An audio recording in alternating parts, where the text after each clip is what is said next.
Sex and Character. Otto Weininger. 1906. Narrated by Skeptical Waves. Second or principal part: The Sexual Types. Chapter 9. Male and Female Psychology. It is now time to return to the actual subject of this investigation in order to see how far its explanation has been helped by the lengthy digressions, which must often have seemed wide of the mark. The consequences of the fundamental principles that have been developed are of such radical importance to the psychology of the sexes that, even if the former deductions have been assented to, the present conclusions may find no acceptance. This is not the place to analyze such a possibility, but in order to protect the theory I am now going to set up, from all objections, I shall fully substantiate it in the fullest possible manner by convincing arguments.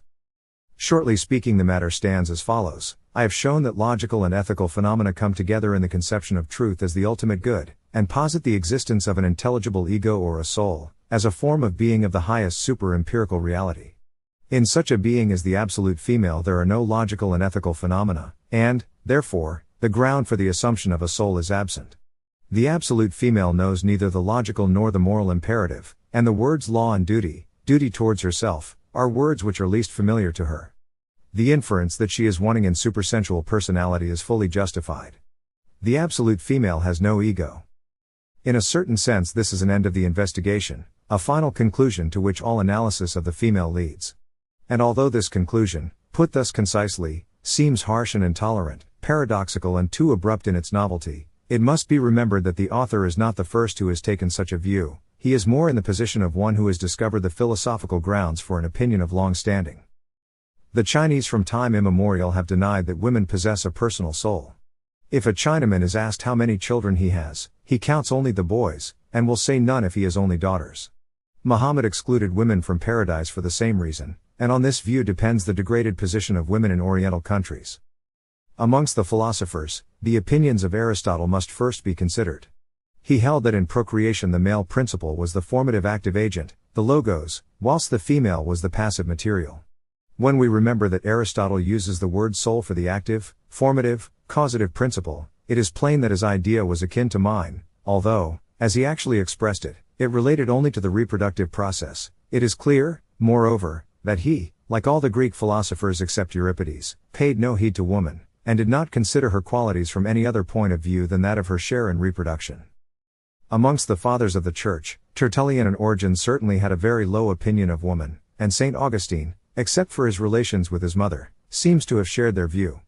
At the Renaissance the Aristotelian conceptions gained many new adherents, amongst whom Jean Weir, 1518–1588, may be cited specially. At that period there was a general, more sensible and intuitive understanding on the subject, which is now treated as merely curious, contemporary science having bowed the knee to other than Aristotelian gods. In recent years Henrik Ibsen, in the characters of Anitra, Rita, and Irene, and August Strindberg have given utterance to this view.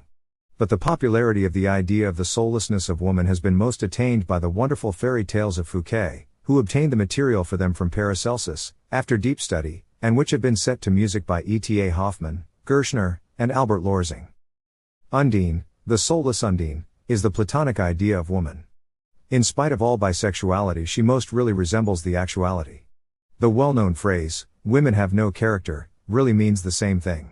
Personality and individuality, intelligible, ego and soul, will and, intelligible, character, all these are different expressions of the same actuality, an actuality the male of mankind attains, the female lacks. But since the soul of man is the microcosm, and great men are those who live entirely in and through their souls, the whole universe thus having its being in them, the female must be described as absolutely without the quality of genius. The male has everything within him, and, as Pico of Mirandola put it, only specializes in this or that part of himself. It is possible for him to attain to the loftiest heights, or to sink to the lowest depths. He can become like animals, or plants, or even like women, and so there exist woman-like female men. The woman, on the other hand, can never become a man. In this consists the most important limitation to the assertions in the first part of this work. Whilst I know of many men who are practically completely psychically female, not merely half so, and have seen a considerable number of women with masculine traits, I have never yet seen a single woman who was not fundamentally female, even when this femaleness has been concealed by various accessories from the person herself, not to speak of others. One must be, see Chapter 1 of Part 1, either man or woman, however many peculiarities of both sexes one may have, and this being, the problem of this work from the start, is determined by one's relation to ethics and logic. But whilst there are people who are anatomically men and psychically women, there is no such thing as a person who is physically female and psychically male, notwithstanding the extreme maleness of their outward appearance and the unwomanliness of their expression. We may now give, with certainty, a conclusive answer to the question as to the giftedness of the sexes. There are women with undoubted traits of genius, but there is no female genius, and there never has been one, not even amongst those masculine women of history which were dealt with in the first part, and there never can be one. Those who are in favor of laxity in these matters, and are anxious to extend and enlarge the idea of genius in order to make it possible to include women, would simply by such action destroy the conception of genius. If it is in any way possible to frame a definition of genius that would thoroughly cover the ground, I believe that my definition succeeds. And how, then, could a soulless being possess genius? The possession of genius is identical with profundity, and if any one were to try to combine woman and profundity as subject and predicate, he would be contradicted on all sides. A female genius is a contradiction in terms, for genius is simply intensified, perfectly developed, universally conscious maleness. The man of genius possesses, like everything else, the complete female in himself, but woman herself is only a part of the universe, and the part can never be the whole. Femaleness can never include genius. This lack of genius on the part of woman is inevitable because woman is not a monad, and cannot reflect the universe. Footnote. It would be a simple matter to introduce at this point a list of the works of the most famous women, and show by a few examples how little they deserve the title of genius. But it would be a wearisome task, and any one who would make use of such a list can easily procure it for himself, so that I shall not do so. End note. The proof of the soullessness of woman is closely connected with much of what was contained in the earlier chapters. The third chapter explained that woman has her experiences in the form of henids, whilst those of men are in an organized form, so that the consciousness of the female is lower in grade than that of the male. Consciousness, however, is psychologically a fundamental part of the theory of knowledge. From the point of view of the theory of knowledge, consciousness and the possession of a continuous ego, of a transcendental subjective soul, are identical conceptions. Every ego exists only so far as it is self-conscious, conscious of the contents of its own thoughts. All real existence is conscious existence. I can now make an important addition to the theory of henids. The organized contents of the thoughts of the male are not merely those of the female articulated and formed, they are not what was potential in the female becoming actual. From the very first there is a qualitative difference. The psychical contents of the male, even whilst they are still in the henid stage that they always try to emerge from, are already partly conceptual, and it is probable that even perceptions in the male have a direct tendency towards conceptions. In the female, on the other hand, there is no trace of conception either in recognition or in thinking. The logical axioms are the foundation of all formation of mental conceptions, and women are devoid of these. The principle of identity is not for them an inevitable standard, nor do they fence off all other possibilities from their conception by using the principle of contradictories. This want of definiteness in the ideas of women is the source of that sensitiveness which gives the widest scope to vague associations and allows the most radically different things to be grouped together. And even women with the best and least limited memories never free themselves from this kind of association by feelings. For instance, if they feel reminded by a word of some definite color, or by a human being of some definite thing to eat, forms of association common with women, they rest content with the subjective association, and do not try to find out the source of the comparison, and if there is any relation in it to actual fact. The complacency and self-satisfaction of women corresponds with what has been called their intellectual unscrupulousness, and will be referred to again in connection with their want of the power to form concepts. This subjection to waves of feeling, this want of respect for conceptions, this self-appreciation without any attempt to avoid shallowness, characterize as essentially female the changeable styles of many modern painters and novelists. Male thought is fundamentally different from female thought in its craving for definite form, and all art that consists of moods is essentially a formless art. The psychical contents of man's thoughts, therefore, are more than the explicit realization of what women think in henids. Woman's thought is a sliding and gliding through subjects, a superficial tasting of things that a man, who studies the depths, would scarcely notice. It is an extravagant and dainty method of skimming which has no grasp of accuracy. A woman's thought is superficial, and touch is the most highly developed of the female senses, the most notable characteristic of the woman which she can bring to a high state by her unaided efforts. Touch necessitates a limiting of the interest to superficialities. It is a vague effect of the whole and does not depend on definite details. When a woman understands a man, of the possibility or impossibility of any real understanding I shall speak later, she is simply, so to speak, tasting, however wanting in taste the comparison may be, what he has thought about her. Since, on her own part, there is no sharp differentiation, it is plain that she will often think that she herself has been understood when there is no more present than a vague similarity of perceptions. The incongruity between the man and woman depends, in a special measure, on the fact that the contents of the thoughts of the man are not merely those of the woman in a higher state of differentiation, but that the two have totally distinct sequences of thought applied to the same object, conceptual thought in the one and indistinct sensing in the other, and when what is called understanding in the two cases is compared, the comparison is not between a fully organized integrated thought and a lower stage of the same process, but in the understanding of man and woman there is on the one side a conceptual thought, on the other side an unconceptual feeling, a henid. The unconceptual nature of the thinking of a woman is simply the result of her less perfect consciousness, of her want of an ego.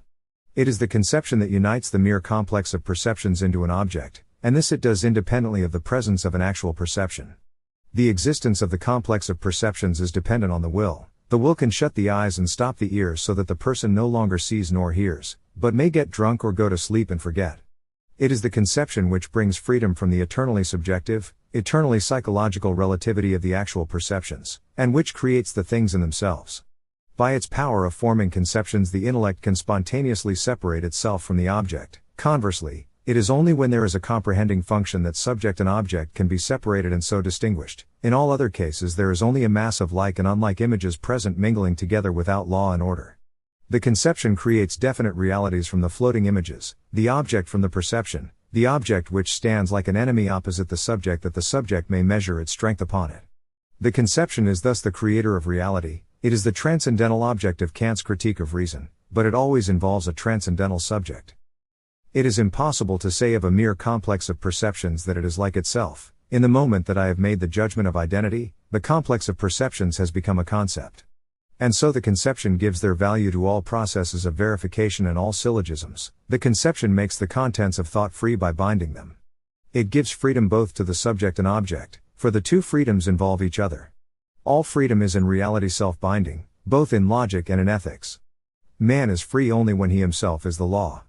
And so the function of making concepts is the power by which man gives himself dignity. He honors himself by giving freedom to the objective world, by making it part of the objective body of knowledge to which recourse may be had when two men differ.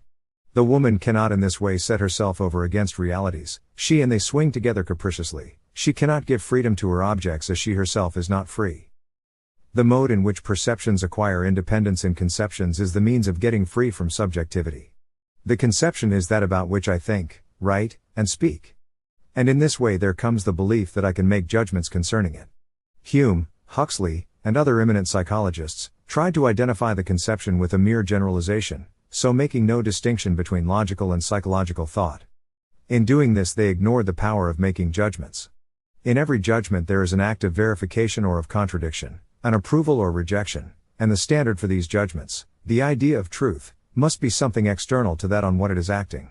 If there are nothing but perceptions, then all perceptions must have an equal validity, and there can be no standard by which to form a real world. Empiricism in this fashion really destroys the reality of experience, and what is called positivism is no more than nihilism. The idea of a standard of truth, the idea of truth, cannot lie in experience. In every judgment this idea of the existence of truth is implicit. The claim to real knowledge depends on this capacity to judge, involves the conception of the possibility of truth in the judgment. This claim to be able to reach knowledge is no more than to say that the subject can judge of the object, can say that the object is true. The objects on which we make judgments are conceptions. The conception is what we know.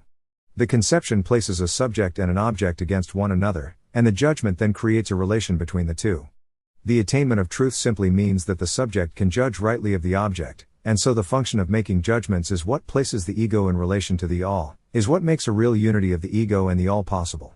And thus we reach an answer to the old problem as to whether conception or judgment has precedence. The answer is that the two are necessary to one another. The faculty of making conceptions cleaves subject and object and unites them again. A being like the female, without the power of making concepts, is unable to make judgments. In her mind subjective and objective are not separated, there is no possibility of making judgments, and no possibility of reaching, or of desiring, truth.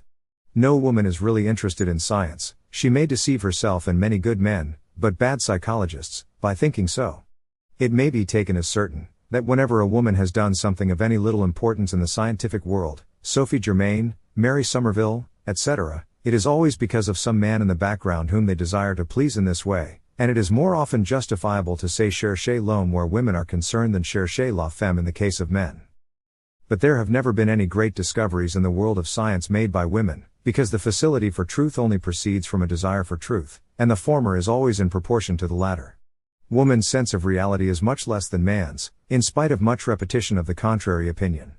With women the pursuit of knowledge is always subordinated to something else, and if this alien impulse is sufficiently strong they can see sharply and unerringly, but woman will never be able to see the value of truth in itself and in relation to her own self. Where there is some check to what she wishes, perhaps unconsciously, a woman becomes quite uncritical and loses all touch with reality. This is why women so often believe themselves to have been the victims of sexual overtures. This is the reason of extreme frequency of hallucinations of the sense of touch in women, of the intensive reality of which it is almost impossible for a man to form an idea. This also is why the imagination of women is composed of lies and errors, whilst the imagination of the philosopher is the highest form of truth.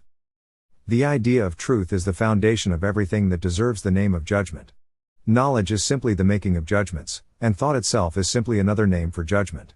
Deduction is the necessary process in making judgments, and involves the propositions of identity and of contradictories, and, as I have shown, these propositions are not axiomatic for women. A psychological proof that the power of making judgments is a masculine trait lies in the fact that the woman recognizes it as such, and that it acts on her as a tertiary sexual character of the male.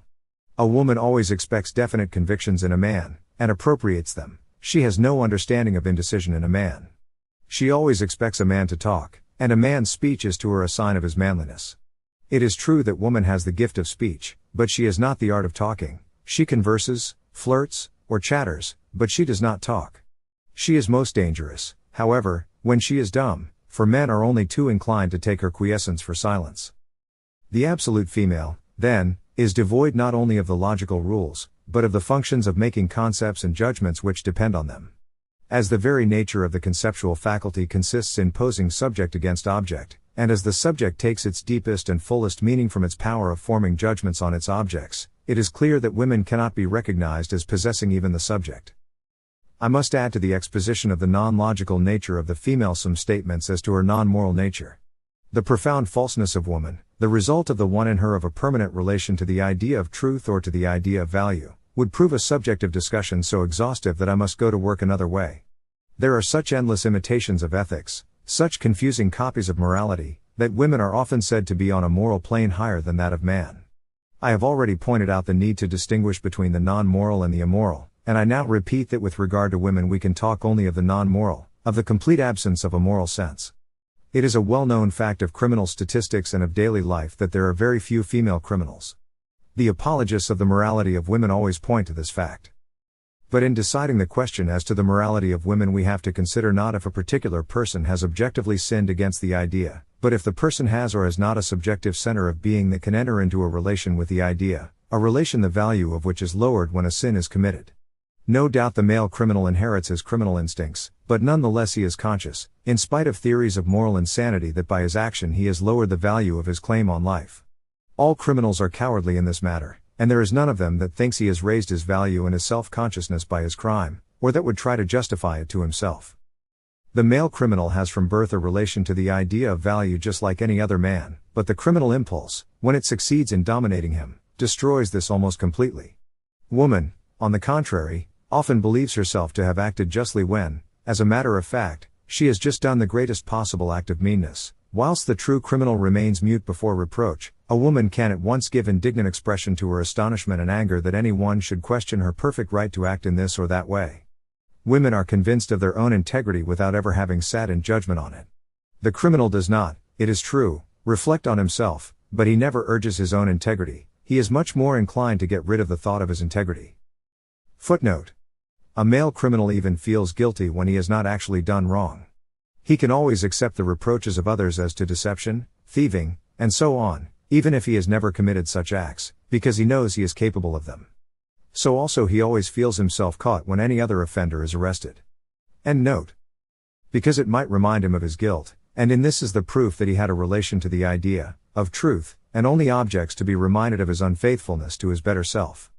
No male criminal has ever believed that his punishment was unjust. A woman, on the contrary, is convinced of the animosity of her accuser, and if she does not wish to be convinced of it, no one can persuade her that she has done wrong. If anyone talks to her, it usually happens that she bursts into tears, begs for pardon, and confesses her fault, and may really believe that she feels her guilt, but only when she desires to do so, and the outbreak of tears has given her a certain sort of satisfaction. The male criminal is callous, he does not spin round in a trice, as a woman would do in a similar instance if her accuser knew how to handle her skillfully. The personal torture which arises from guilt, which cries aloud in its anguish at having brought such a stain upon herself, no woman knows, and an apparent exception, the penitent, who becomes a self-mortifying devotee, will certainly prove that a woman only feels a vicarious guilt. I am not arguing that woman is evil and anti-moral, I state that she cannot be really evil, she is merely non-moral. Womanly compassion and female modesty are the two other phenomena which are generally urged by the defenders of female virtue. It is especially from womanly kindness, womanly sympathy, that the beautiful descriptions of the soul of woman have gained most support, and the final argument of all belief in the superior morality of woman is the conception of her as the hospital nurse, the tender sister. I am sorry to have to mention this point, and should not have done so, but I have been forced to do so by a verbal objection made to me, which can be easily foreseen. It is very short-sighted of anyone to consider the nurse as a proof of the sympathy of women, because it really implies the opposite. For a man could never stand the sight of the sufferings of the sick, he would suffer so intensely that he would be completely upset and incapable of lengthy attendance on them. Anyone who has watched nursing sisters is astounded at their equanimity and sweetness even in the presence of most terrible death throes, and it is well that it is so, for man, who cannot stand suffering and death, would make a very bad nurse. A man would want to assuage the pain and ward off death. In a word, he would want to help. Where there is nothing to be done, he is better away. It is only then that nursing is justified and that woman offers herself for it. But it would be quite wrong to regard this capacity of women in an ethical aspect. Here it may be said that for woman the problem of solitude and society does not exist. She is well adapted for social relations, as, for instance, those of a companion or sick nurse, simply because for her there is no transition from solitude to society. In the case of a man, the choice between solitude and society is serious when it has to be made. The woman gives up no solitude when she nurses the sick, as she would have to do were she to deserve moral credit for her action. A woman is never in a condition of solitude, and knows neither the love of it nor the fear of it. The woman is always living in a condition of fusion with all the human beings she knows, even when she is alone. She is not a monad, for all monads are sharply marked off from other existences. Women have no definite individual limits, they are not unlimited in the sense that geniuses have no limits, being one with the whole world. They are unlimited only in the sense that they are not marked off from the common stock of mankind. This sense of continuity with the rest of mankind is a sexual character of the female, and displays itself in the desire to touch, to be in contact with, the object of her pity. The mode in which her tenderness expresses itself is a kind of animal sense of contact. It shows the absence of the sharp line that separates one real personality from another. The woman does not respect the sorrow of her neighbor by silence, she tries to raise him from his grief by speech, feeling that she must be in physical, rather than spiritual contact with him. This diffused life, one of the most fundamental qualities of the female nature, is the cause of the impressibility of all women, their unreserved and shameless readiness to shed tears on the most ordinary occasion. It is not without reason that we associate wailing with women, and think little of a man who sheds tears in public. A woman weeps with those that weep and laughs with those that laugh, unless she herself is the cause of the laughter, so that the greater part of female sympathy is ready-made. It is only women who demand pity from other people, who weep before them and claim their sympathy. This is one of the strongest pieces of evidence for the psychical shamelessness of women. A woman provokes the compassion of strangers in order to weep with them and be able to pity herself more than she already does. It is not too much to say that even when a woman weeps alone she is weeping with those that she knows would pity her and so intensifying her self-pity by the thought of the pity of others. Self-pity is eminently a female characteristic. A woman will associate herself with others, make herself the object of pity for these others, and then at once, deeply stirred, begin to weep with them about herself, the poor thing. Perhaps nothing so stirs the feeling of shame in a man as to detect in himself the impulse towards this self-pity, this state of mind in which the subject becomes the object. As Schopenhauer put it, female sympathy is a matter of sobbing and wailing on the slightest provocation, without the smallest attempt to control the emotion. On the other hand, all true sorrow, like true sympathy, just because it is real sorrow, must be reserved. No sorrow can really be so reserved as sympathy and love, for these make us most fully conscious of the limits of each personality. Love in its bashfulness will be considered later on. In the meantime, let us be assured that in sympathy, in genuine masculine sympathy, there is always a strong feeling of reserve, a sense almost of guilt, because one's friend is worse off than oneself, because I am not he, but a being separated from his being by extraneous circumstances.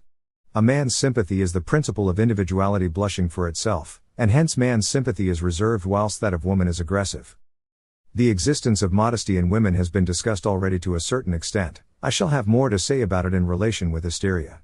But it is difficult to see how it can be maintained that this is a female virtue, if one reflect on the readiness with which women accept the habit of wearing low-necked dresses wherever custom prescribes it. A person is either modest or immodest, and modesty is not a quality which can be assumed or discarded from hour to hour.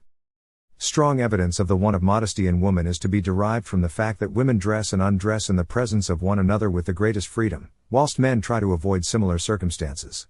Moreover, when women are alone together, they are very ready to discuss their physical qualities, especially with regard to their attractiveness for men, whilst men, practically without exception, avoid all notice of one another's sexual characters. I shall return to this subject again. In the meantime, I wish to refer to the argument of the second chapter in this connection. One must be fully conscious of a thing before one can have a feeling of shame about it, and so differentiation is as necessary for the sense of shame as for consciousness. The female, who is only sexual, can appear to be asexual because she is sexuality itself, and so her sexuality does not stand out separately from the rest of her being, either in space or in time, as in the case of the male. Woman can give an impression of being modest because there is nothing in her to contrast with her sexuality. And so the woman is always naked or never naked. We may express it either way, never naked, because the true feeling of nakedness is impossible to her, always naked, because there is not in her the material for the sense of relativity by which she could become aware of her nakedness and so make possible the desire to cover it. What I have been discussing depends on the actual meaning of the word ego to a woman. If a woman were asked what she meant by her ego, she would certainly think of her body. Her superficies, that is the woman's ego. The ego of the female is quite correctly described by Mach in his anti-metaphysical remarks. The ego of a woman is the cause of the vanity which is specific of women.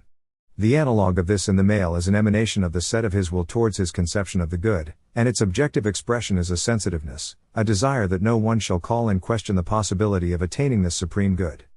It is his personality that gives to man his value and his freedom from the conditions of time.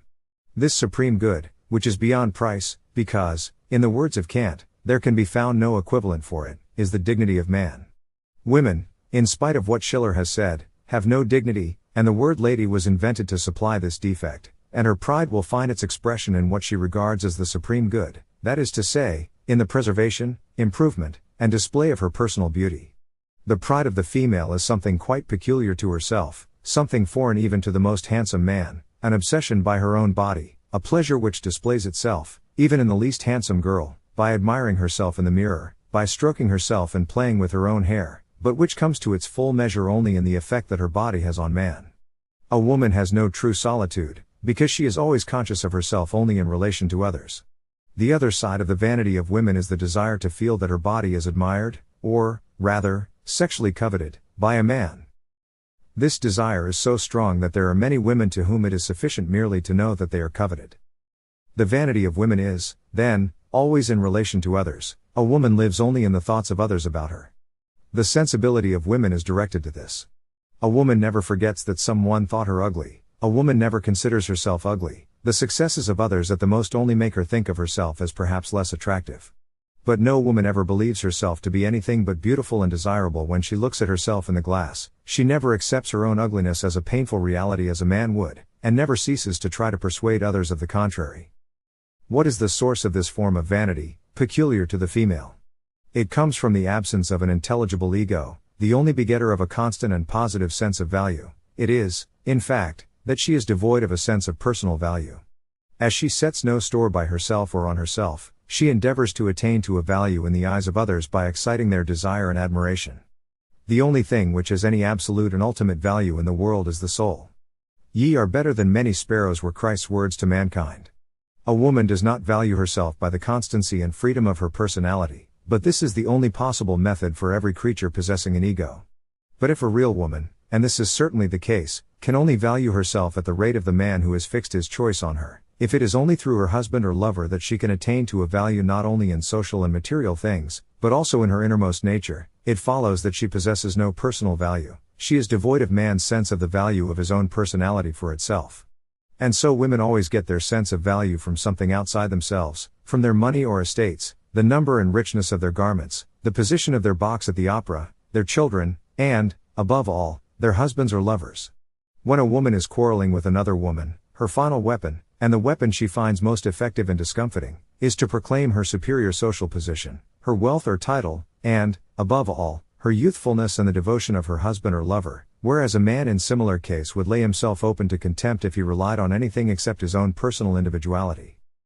The absence of the soul in woman may also be inferred from the following. Whilst a woman is stimulated to try to impress a man from the mere fact that he has paid no attention to her, Goethe gave this as a practical receipt, the whole life of a woman, in fact, being an expression of this side of her nature. A man, if a woman treats him rudely or indifferently, feels repelled by her.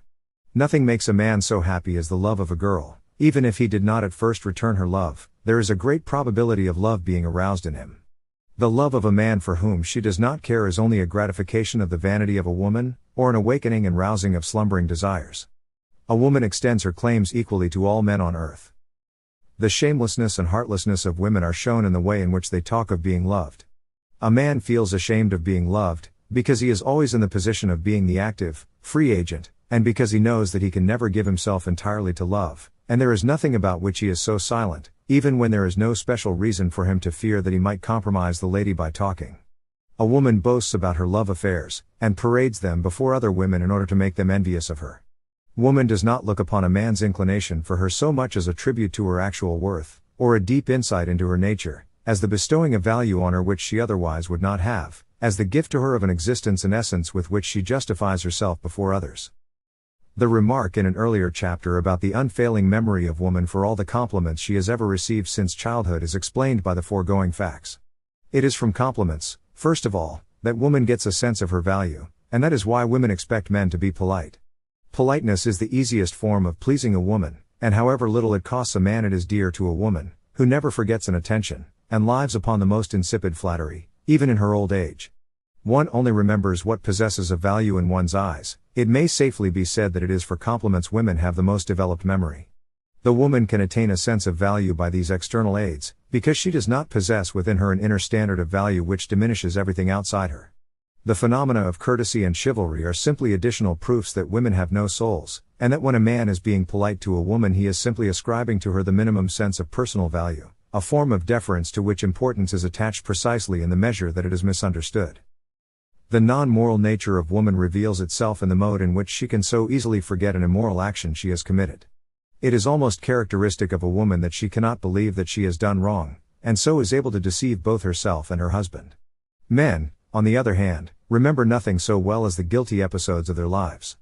Here memory reveals itself as eminently a moral phenomenon. Forgiving and forgetting, not forgiving and understanding, go together. When one remembers a lie, one reproaches oneself afresh about it. A woman forgets, because she does not blame herself for an act of meanness, because she does not understand it, having no relation to the moral idea. It is not surprising that she is ready to lie. Women have been regarded as virtuous, simply because the problem of morality has not presented itself to them. They have been held to be even more moral than man. This is simply because they do not understand immorality. The innocence of a child is not meritorious. If a patriarch could be innocent he might be praised for it. Introspection is an attribute confined to males, if we leave out of account the hysterical self-reproaches of certain women, and consciousness of guilt and repentance are equally male. The penances that women lay on themselves, remarkable imitations of the sense of guilt, will be discussed when I come to deal with what passes for introspection in the female sex. The subject of introspection is the moral agent. It has a relation to psychical phenomena only in so far as it sits in judgment on them. It is quite in the nature of positivism that Comte denies the possibility of introspection, and throws ridicule on it. For certainly it is absurd that a psychical event and a judgment of it could coincide if the interpretations of the positivists be accepted. It is only on the assumption that there exists an ego unconditioned by time and intrinsically capable of moral judgments, endowed with memory and with the power of making comparisons, that we can justify the belief in the possibility of introspection. If woman had a sense of her personal value and the will to defend it against all external attacks she could not be jealous. Apparently all women are jealous, and jealousy depends on the failure to recognize the rights of others. Even the jealousy of a mother when she sees another woman's daughters married before her own depends simply on her one of the sense of justice. Without justice there can be no society, so that jealousy is an absolutely unsocial quality. The formation of societies in reality presupposes the existence of true individuality. Woman has no faculty for the affairs of state or politics, as she has no social inclinations, and women's societies, from which men are excluded, are certain to break up after a short time. The family itself is not really a social structure, it is essentially unsocial, and men who give up their clubs and societies after marriage soon rejoin them. I had written this before the appearance of Heinrich Schurt's valuable ethnological work, in which he shows that associations of men, and not the family, form the beginnings of society. Pascal made the wonderful remark that human beings seek society only because they cannot bear solitude and wish to forget themselves. It is the fact expressed in these words which puts in harmony my earlier statement that women had not the faculty of solitude and my present statement that she is essentially unsociable. If a woman possessed an ego, she would have the sense of property both in her own case and that of others. The thieving instinct, however, is much more developed in men than in women. So-called kleptomaniacs, those who steal without necessity, are almost exclusively women. Women understand power and riches but not personal property. When the thefts of female kleptomaniacs are discovered, the women defend themselves by saying that it appeared to them as if everything belonged to them. It is chiefly women who use circulating libraries, especially those who could quite well afford to buy quantities of books, but, as matter of fact, they are not more strongly attracted by what they have bought than by what they have borrowed. In all these matters the relation between individuality and society comes into view. Just as a man must have personality himself to appreciate the personalities of others, so also he must acquire a sense of personal right in his own property to respect the rights of others. One's name and a strong devotion to it are even more dependent on personality than is the sense of property. The facts that confront us with reference to this are so salient that it is extraordinary to find so little notice taken of them. Women are not bound to their names with any strong bond. When they marry they give up their own name and assume that of their husband without any sense of loss.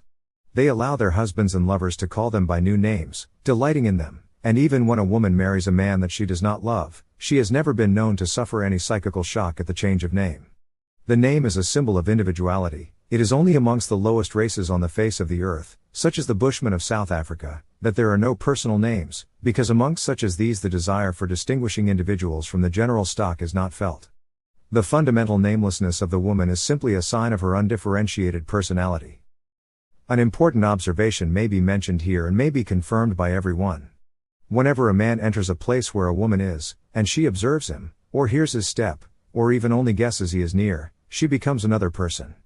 Her expression and her pose change with incredible swiftness. She arranges her fringe and her bodice, and rises, or pretends to be engrossed in her work.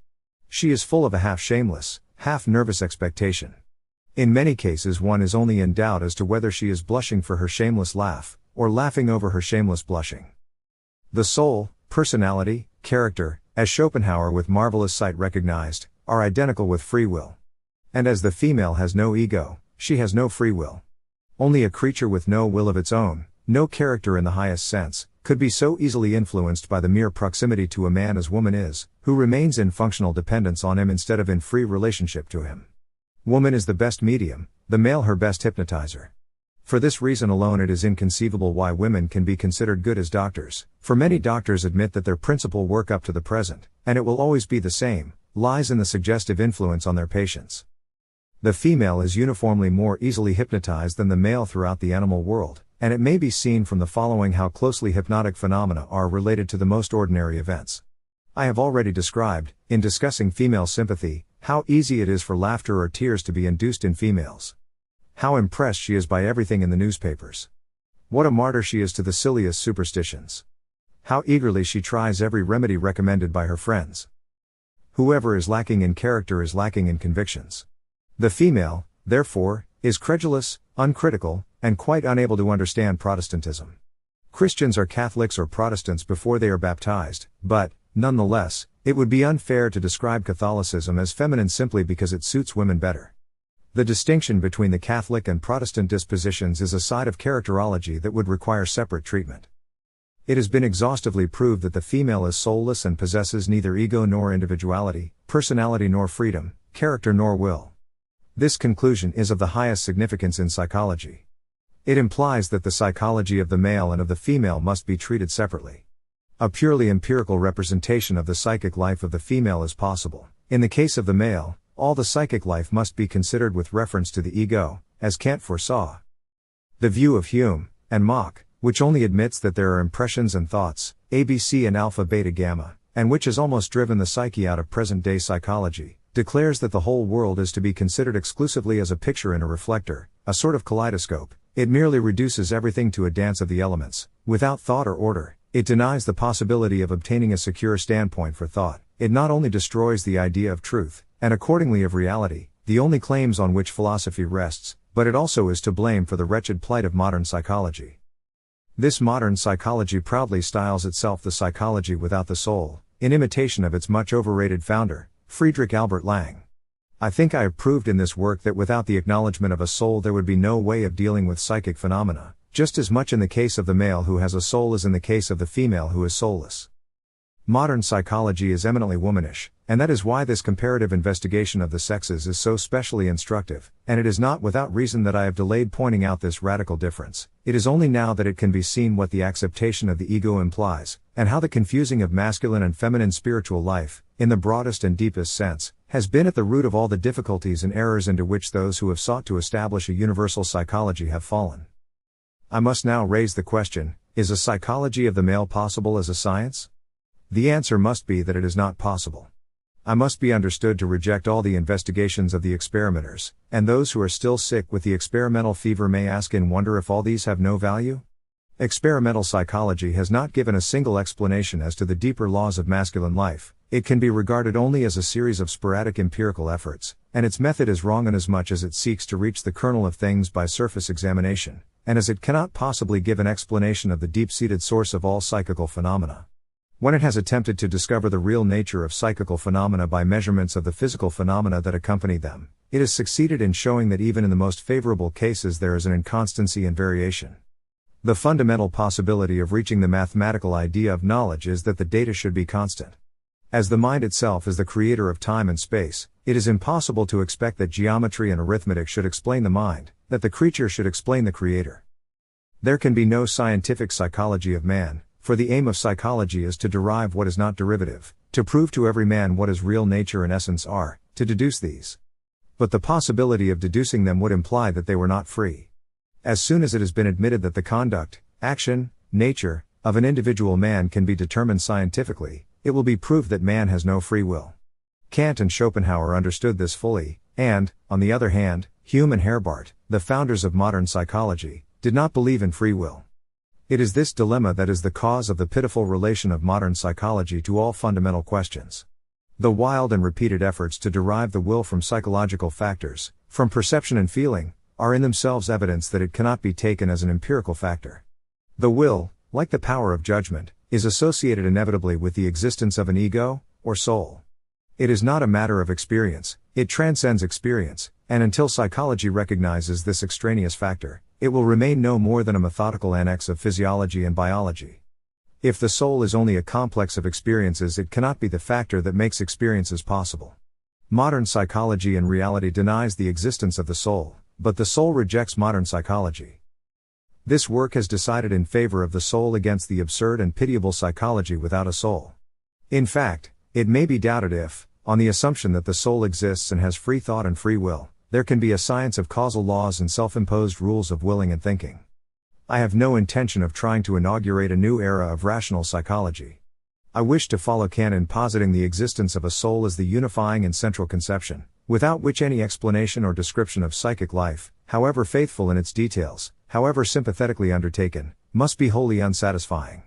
It is extraordinary how inquirers who have made no attempt to analyze such phenomena as shame and the sense of guilt, faith and hope, fear and repentance, love and hate, yearning and solitude, vanity and sensitiveness, ambition and the desire for immortality, have yet the courage simply to deny the ego because it does not flaunt itself like the color of an orange or the taste of a peach. How can Mach and Hume account for such a thing as style, if individuality does not exist? Or again, consider this, no animal is made afraid by seeing its reflection in a glass, whilst there is no man who could spend his life in a room surrounded with mirrors. Can this fear, the fear of the doppelganger? Footnote. It is notable that women are devoid of this fear, female doppelgangers are not heard of. End footnote. Be explained on Darwinian principles? The word doppelganger has only to be mentioned to raise a deep dread in the mind of any man. Empirical psychology cannot explain this, it reaches the depths. It cannot be explained, as Mach would explain the fear of little children, as an inheritance from some primitive, less secure stage of society. I have taken this example only to remind the empirical psychologists that there are many things inexplicable on their hypotheses. Why is any man annoyed when he is described as a Wagnerite, a Nietzscheite, a Herbartian, or so forth? He objects to be thought a mere echo. Even Ernst Mach is angry in anticipation at the thought that some friend will describe him as a positivist, idealist, or any other non-individual term. This feeling must not be confused with the results of the fact that a man may describe himself as a Wagnerite, and so forth. The latter is simply a deep approval of Wagnerism, because the approver is himself a Wagnerite. The man is conscious that his agreement is in reality a raising of the value of Wagnerism. And so also a man will say much about himself that he would not permit another to say of him. As Cyrano de Bergerac put it, I serve them myself, with enough verve. But I do not allow another to serve them to me. It cannot be right to consider such men as Pascal and Newton, on the one hand, as men of the highest genius, on the other, as limited by a mass of prejudices which we of the present generation have long overcome. Is the present generation with its electrical railways and empirical psychology so much higher than these earlier times?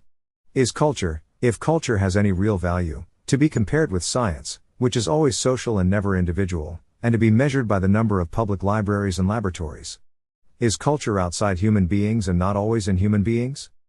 It is in striking harmony with the ascription to men alone of an ineffable, inexplicable personality, that in all the authenticated cases of double or multiple personality the subjects have been women. The absolute female is capable of subdivision, the male, even to the most complete characterology and the most acute experiment, is always an indivisible unit. The male has a central nucleus of his being which has no parts, and cannot be divided, the female is composite, and so can be dissociated and cleft. And so it is most amusing to hear writers talking of the soul of the woman, of her heart and its mysteries, of the psyche of the modern woman. It seems almost as if even an accoucheur would have to prove his capacity by the strength of his belief in the soul of women. Most women, at least, delight to hear discussions on their souls, although they know, so far as they can be said to know anything, that the whole thing is a swindle. The woman is the Sphinx. Never was a more ridiculous, a more audacious fraud perpetrated. Man is infinitely more mysterious, incomparably more complicated. It is only necessary to look at the faces of women one passes in the streets. There is scarcely one whose expression could not at once be summed up. The register of woman's feelings and disposition is so terribly poor, whereas men's countenances can scarcely be read after long and earnest scrutiny. Finally, I come to the question as to whether there exists a complete parallelism or a condition of reciprocal interaction between mind and body. In the case of the female, psychophysical parallelism exists in the form of a complete coordination between the mental and the physical. In women the capacity for mental exertion ceases with senile involution, just as it developed in connection with and in subservience to the sexual instincts. The intelligence of man never grows as old as that of the woman, and it is only in isolated cases that degeneration of the mind is linked with degeneration of the body. Least of all does mental degeneration accompany the bodily weakness of old age in those who have genius, the highest development of mental masculinity. It is only to be expected that the philosophers who most strongly argued in favor of parallelism, such as Spinoza and Fechner, were also determinists. In the case of the male, the free intelligible agent who by his own will can distinguish between good and evil, the existence of parallelism between mind and body must be rejected. The question, then, as to the proper view of the psychology of the sexes may be taken as settled. There has to be faced, however, an extraordinarily difficult problem that, so far as I know, has not even been stated yet, but the answer to which, nonetheless, strongly supports my view of the soullessness of women. In the earlier pages of my volume I contrasted the clarity of male thinking processes with their vagueness in woman, and later on showed that the power of orderly speech, in which logical judgments are expressed, acts on women as a male sexual character. Whatever is sexually attractive to the female must be characteristic of the male. Firmness in a man's character makes a sexual impression on a woman, whilst she is repelled by the pliant man. People often speak of the moral influence exerted on men by women, when no more is meant than that women are striving to attain their sexual complements. Women demand manliness from men, and feel deeply disappointed and full of contempt if men fail them in this respect. However untruthful or great a flirt a woman may be, she is bitterly indignant if she discover traces of coquetry or untruthfulness in a man. She may be as cowardly as she likes, but the man must be brave. It has been almost completely overlooked that this is only a sexual egotism seeking to secure the most satisfactory sexual complement. From the side of empirical observation, no stronger proof of the soullessness of woman could be drawn than that she demands a soul in man, that she who is not good in herself demands goodness from him. The soul is a masculine character, pleasing to women in the same way and for the same purpose as a masculine body or a well-trimmed mustache. I may be accused of stating the case coarsely, but it is nonetheless true. It is the man's will that in the last resort influences a woman most powerfully, and she has a strong faculty for perceiving whether a man's I will means mere bombast or actual decision. In the latter case the effect on her is prodigious. How is it that woman, who is soulless herself, can discern the soul in man? How can she judge about his morality who is herself non-moral? How can she grasp his character when she has no character herself? How appreciate his will when she is herself without will? These difficult problems lie before us, and their solutions must be placed on strong foundations, for there will be many attempts to destroy them.